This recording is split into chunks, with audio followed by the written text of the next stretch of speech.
একটি বাক্য আছে যা আল্লাহ সবচেয়ে বেশি পছন্দ করেন।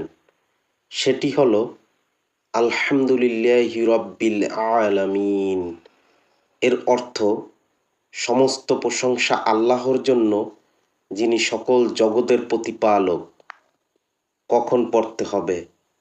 ভালো কিছু পেলে, খাওয়ার পরে, দুঃখ কষ্টের মাঝেও, দোয়া করার সময়, সালাতে সূরা ফাতিহা পড়ার সময়। এর ফজিলত: আল্লাহ খুশি হন, নেয়ামত বৃদ্ধি পায়, মনে শান্তি আসে, কৃতজ্ঞ বান্দা হিসেবে মর্যাদা পাওয়া যায়। তাই সুখ দুঃখে সবসময় বলুন আলহামদুলিল্লাহি রাব্বিল আলামিন।